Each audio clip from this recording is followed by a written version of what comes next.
attacking his badly weakened immune system.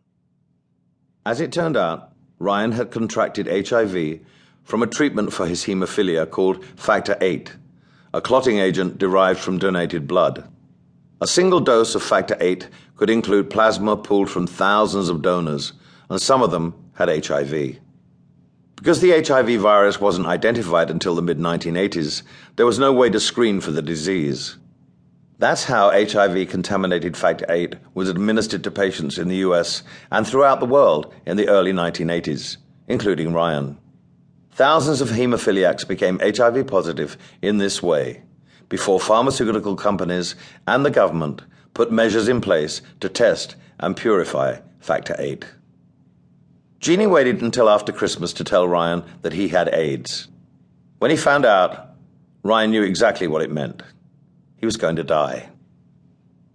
Everyone was aware of AIDS by 1984, especially hemophiliacs. While it was still a very new and frightening disease, the medical community had already figured out the basics. They had identified the HIV virus that year, and they knew that it was only spread by sex or direct blood exposure. More to the point, they knew it couldn't be transmitted through casual contact, like sharing water fountains or toilet seats, drinking from the same glass, eating with the same utensils, or even kissing. There was simply no risk of infection from being around someone with AIDS. But there was fear. There was so much fear. It was everywhere, a ghost that shadowed Ryan's every move and haunted him throughout his life. When Ryan was told about his condition, that he might not have very long to live, he made an extraordinary decision to live out the rest of his days, however many there might be, as ordinarily as he could. He wanted to go to school, to play with his friends, and to spend time with his mum, Andrea, and his grandparents. He just wanted to be like any other child, even if his disease meant that he wasn't. When he first learned of his prognosis, Ryan asked Jeannie to pretend that he didn't have AIDS. He didn't want special treatment. All he wanted was a sense, however brief, of normalcy. But that would not be his fate. Ryan was never allowed to live a normal life, let alone die a normal death. Shortly after he was diagnosed, a local paper discovered that Ryan had AIDS. They ran a story about it, and suddenly the whole town, and then the whole nation, knew about his condition. After that, everything changed for Ryan and his family. As a child with hemophilia, Ryan had been treated with compassion. As a child with AIDS, many treated him with contempt. Ryan missed the majority of 7th grade thanks to his bout with pneumonia. He was too weak to return to school that year, in the spring of 1985. By the summer, however, he was much better, even had a paper route. He was eager to be back in school, to play with his friends, to have a semblance of a normal life.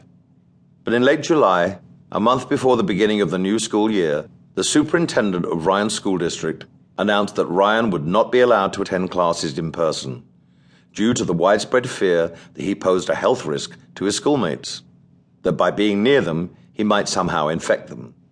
It was decided that Ryan would attend school by phone instead.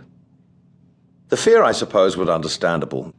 AIDS was a terrifying and fatal illness at the time, without exception. But it was well known that Ryan couldn't transmit the virus to others just by being around them. After all, Jeannie and Andrea lived with Ryan. They drank out of the same glasses, ate with the same dishes, hugged him, kissed him. They were with him constantly, especially when he was most sick. Yet, even their intimate proximity to Ryan hadn't resulted in their contracting HIV.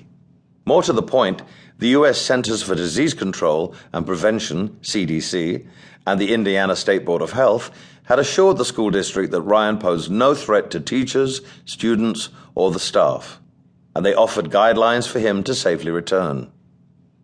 Logic and science couldn't contain the fear, however, and Ryan was effectively quarantined. But he wasn't a quitter.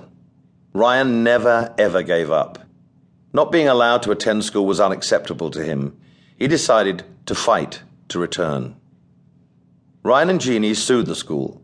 They had the national medical community and the State Board of Health on their side. But the judge dismissed Ryan's lawsuit. He said that Ryan's lawyers had to appeal the school superintendent's decision to the Indiana Department of Education first. Ryan's days were numbered as it was, and here was a technical decision that would further delay his going back to school.